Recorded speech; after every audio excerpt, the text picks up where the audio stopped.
belakang kan, budak ngalang ngangkat badan. Mata umbur. Detik-detik debt collector hadang mobil Aibtu FN sebelum insiden cekcok penembakan dan penusukan. Tengah viral momen sejumlah debt collector nekat menghadang mobil Aibtu FN menggunakan badan dan mobil di sebuah area parkiran. Hal itu kini ramai usai diunggah di sosial media, salah satunya akun Instagram @palembangsigap pada Minggu, tanggal 24 Maret tahun 2024. Detik-detik debt collector sebelum kejadian di PS kemarin, DC mau merampas mobil masyarakat gagal, tulis keterangan pada unggahan. Terlihat pada video, sejumlah debt collector menghadang mobil warna putih yang akan keluar parkiran dengan menggunakan badan mereka. Mobil putih tersebut nampak maju sehingga mereka sempat terpental ke depan. Tak lama, terdapat dua mobil yang diduga milik para debt collector dan berusaha turut serta menghadang mobil putih yang akan keluar.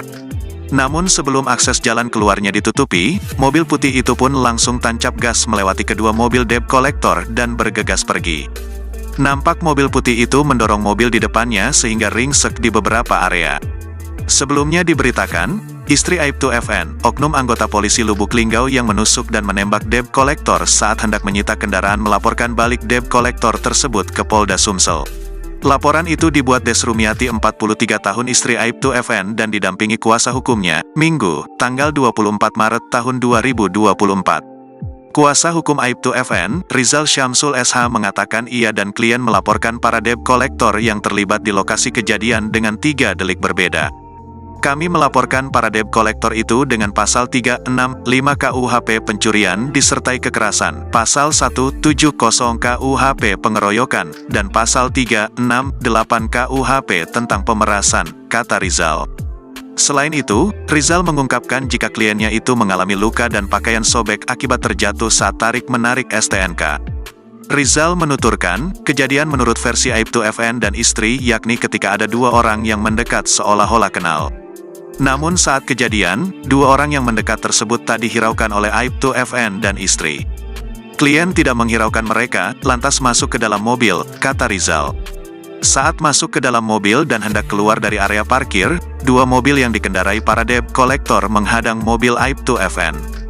Menurut informasi istri Aibtu FN, ada sekitar 12 orang debt collector di lokasi, mereka dua mobil, satu hadang dari depan, satu lagi dari belakang, ungkap Rizal.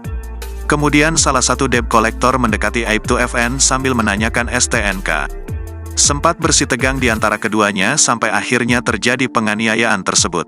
Karena bukan wewenang mereka menanyakan STNK, maka klien kami tidak mau menunjukkan sampai debt collector merampas kunci mobil dan mengalami luka di tangan karena ada tarik-menarik kunci, sambung Rizal.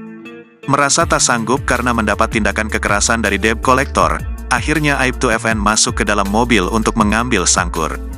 Kalau senjata api itu memang sudah ada, itu dilakukan untuk mempertahankan objek supaya tidak dirampas, ungkap Rizal.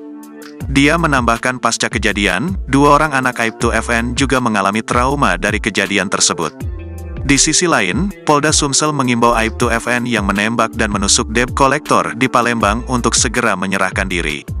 Aibtu FN oknum polisi yang bertugas di Lubuk Linggau saat ini belum diketahui keberadaannya setelah melakukan penganiayaan berat dengan menusuk dua orang debt collector di area parkir di Jalan POM 9 Palembang. Sang polisi telah dilaporkan oleh istri salah satu debt collector yang menjadi korban di Polda Sumsel. Kabid Humas Polda Sumsel, Kombes Pol Sunarto mengatakan sampai saat ini handphone Aibtu FN masih nonaktif. Ia mengimbau Aibtu FN sebaiknya menyerahkan diri beserta barang bukti senjata api dan senjata tajam yang dipergunakan saat kejadian.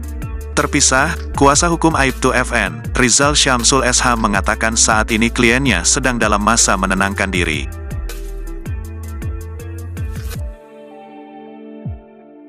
Download Tribun X sekarang, menghadirkan lokal menjadi Indonesia.